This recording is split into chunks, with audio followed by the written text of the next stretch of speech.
Modern মোড়ের লিয়াকতে সম্মানিত councillor লিয়াকতের বাড়ি ঢুকতে ডান পাশে গতকালকে আমি দেখেছি বিনা প্ল্যানে উনি জায়গা না মেপে বিনা প্ল্যানে উনি ওই জায়গাটায় একটা কনস্ট্রাকশন করছিলেন। এই জন্য আমরা ওনাকে নোটিশ করা হয়েছে, এর আগে বলা হয়েছে, নোটিশ করা হয়েছে, তা সত্ত্বেও উনি এটা করছেন বিধায় আজকে ওটা আমি ভেঙে দেওয়ার নির্দেশ দিয়েছি। উনি বলছে যে আমার প্ল্যান করা আছে বা যে জমিতে রাস্তা নেওয়া হচ্ছে ব্যক্তিগত, ওনার যদি প্ল্যান করা থাকে উনি ওনার প্ল্যান নিয়ে ওনার ডকুমেন্টস যা আছে ওটা নিয়ে উনি আমাদের পৌরসভায় আসুক, এবং যদি আমরা কোনো ইনজাস্টিস করে থাকি তাহলে উনি আমার এখানে পৌরসভায় আমার পারিবারিক আদালত আছে, উনি আদালতে অভিযোগ করুক, অথবা উনি প্রথমে আমার কাছে অভিযোগ করুক।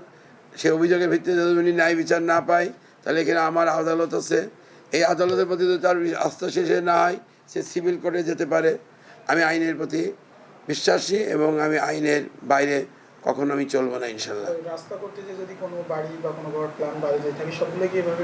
হ্যাঁ, আমার রাস্তার প্রায়োরিটি আগে, জনগণের জনস্বার্থ আগে। রাস্তার জায়গা দখল করে যারা অবৈধ স্থাপনা করছে, বাড়ি সিঁড়ি বানাইছে, এই করছে, এগুলো সব কিছুকে আমরা পর্যায়ক্রমে এগুলো ভাঙা হবে, উচ্ছেদ করা হবে ইনশাল্লাহ।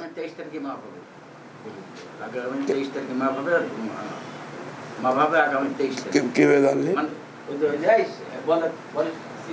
আগামী 23 তারিখে যেহেতু রাস্তার কাজ শুরু হয়েছে, প্রজেক্টে দিয়েছি, একটু খুব ভালো মানের রাস্তা হবে এটা। এই কারণে ওখানে আমাদের জায়গার প্রয়োজন। আগামী 23 তারিখে ওই রাস্তার মাপ হবে।